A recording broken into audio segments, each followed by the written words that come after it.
Queridos irmãos, queridas irmãs, nós acabamos de ouvir esse texto onde Jesus, de uma maneira muito dura, de uma maneira muito séria, vem nos alertar a respeito do dinheiro.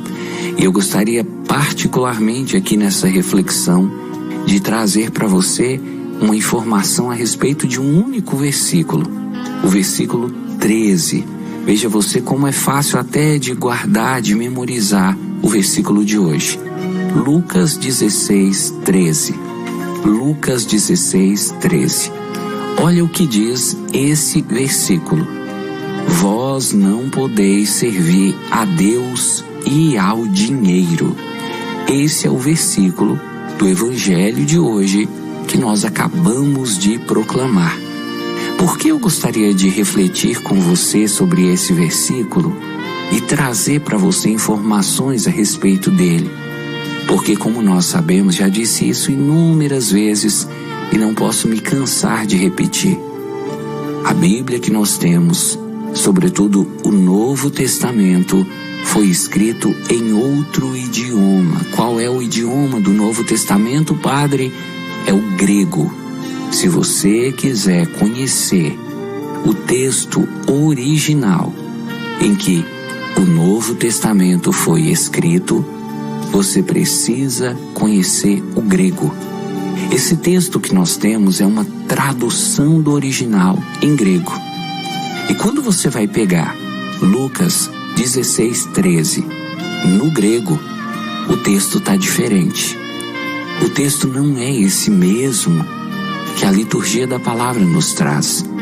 Na verdade, o texto faz um acréscimo ou uma substituição de uma palavra que nós chamamos por dinheiro.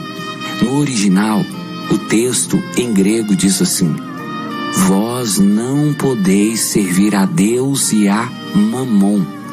Veja, vou repetir para você. No texto original, em grego, esse versículo, Lucas 16, 13, diz: vós não podeis servir a Deus e a Mamon. Aí você diz, mas se o texto fala Mamon, por que então que foi traduzido para dinheiro? É porque Mamon seria talvez a maneira mais fácil de entendermos o que Jesus queria dizer quando ele fez essa afirmação. Mas aqui hoje eu gostaria de trazer para você o conhecimento sobre quem foi Mamon e por que Jesus falou de Mamon e por que Mamon foi associado ao dinheiro.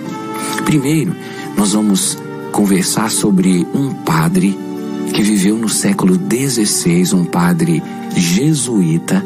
Esse padre, ele era exorcista, ele se especializou em estudar sobre os demônios e o nome dele é Peter Binsfeld.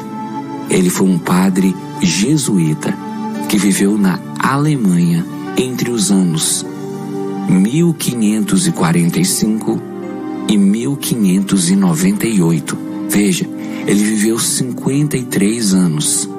E durante esse período em que ele estudou sobre os demônios, sobre o mundo espiritual, ele percebeu, e ele chegou a escrever isso, que cada um dos 7 pecados capitais são regidos, isto é, são conduzidos, são guiados, são administrados por demônios diferentes.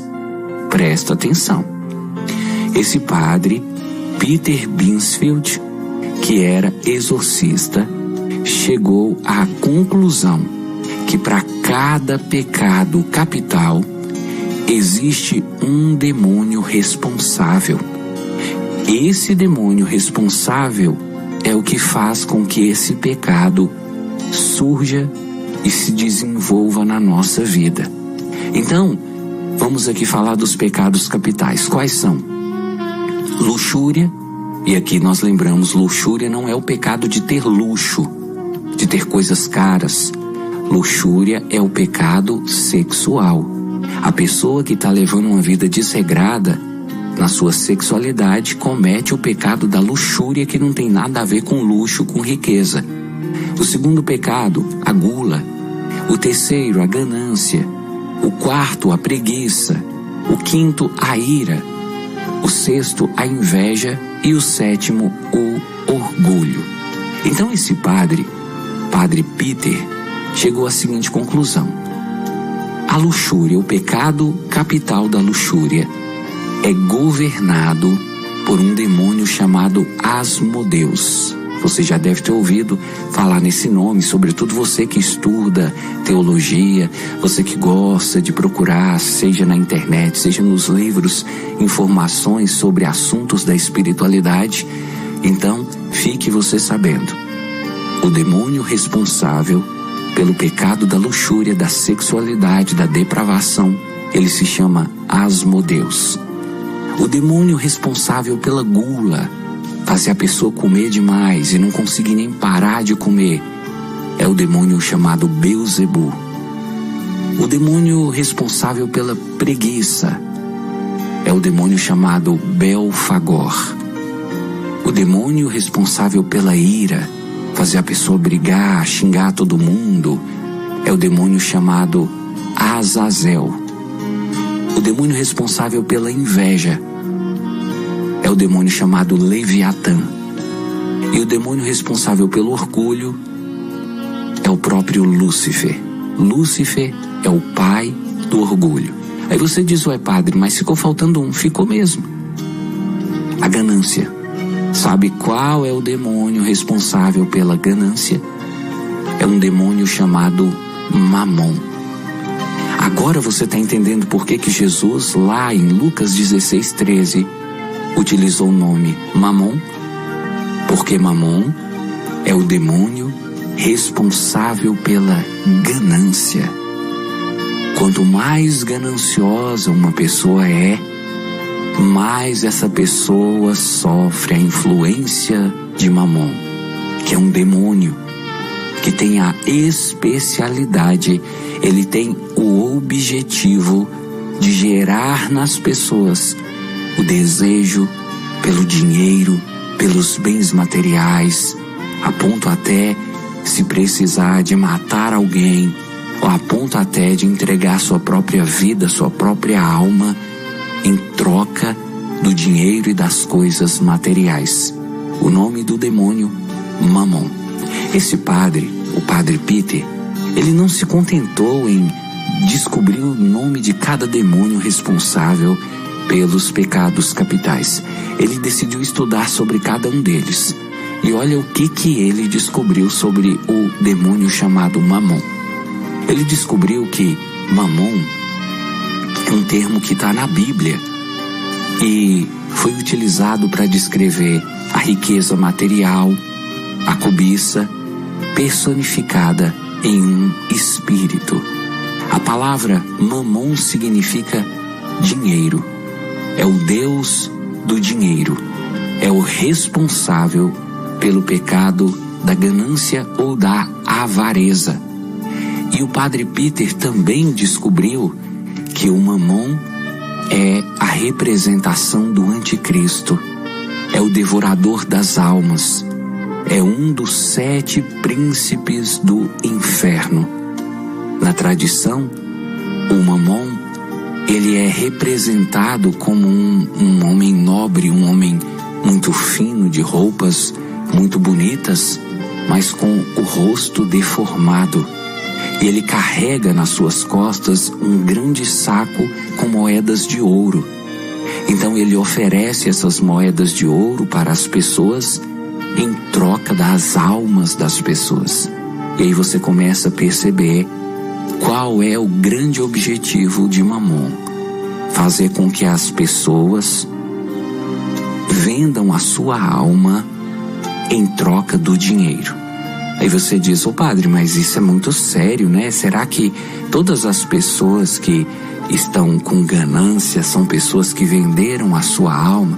Talvez a pessoa não vendeu a sua alma no sentido de fazer um pacto com o demônio, mas a pessoa vende a sua alma no seguinte sentido: ela começa a deixar Deus de lado, ela começa a deixar Jesus Cristo de lado e começa a correr atrás do dinheiro. e começa a servir ao Deus do dinheiro, que agora você sabe se chama Mamon. Foi por isso que Jesus disse: vocês não podem servir a Deus e a Mamon. É como se Jesus estivesse dizendo: olha, é preciso você fazer uma escolha. Ou você vai servir a Deus e Mamon não será o Senhor da sua vida, ou você vai servir a Mamon e Deus não será o Senhor da sua vida. Aí você diz: ô padre, mas será que não tem como a pessoa buscar dinheiro, buscar ter muito dinheiro e ao mesmo tempo buscar ser uma pessoa de Deus? O próprio Jesus diz que não. São caminhos inconciliáveis. Ou você nessa vida vai seguir o caminho da busca pelo dinheiro e vai acabar se esquecendo de Deus, ou você vai seguir o caminho de Deus e vai começar a colocar o dinheiro em segundo plano. Esse foi o recado de Jesus a todas as pessoas que colocam o dinheiro como a prioridade de suas vidas. Hoje, meu irmão, hoje, minha irmã, eu quero falar para você: muito cuidado, você que anda preocupado demais com dinheiro, apegado demais a dinheiro. Muito cuidado, porque talvez na sua vida o seu Deus esteja sendo mais Mamon do que o Deus de Jesus Cristo, o Senhor dos Exércitos, o Deus de Abraão, de Isaac e de Jacó. Que Deus possa hoje abrir nossos ouvidos para acolher essa palavra e entender: não podemos servir a Deus e a Mamon. Que possamos escolher a cada dia o Senhor Deus como o Senhor das nossas vidas. Louvado seja nosso Senhor Jesus Cristo.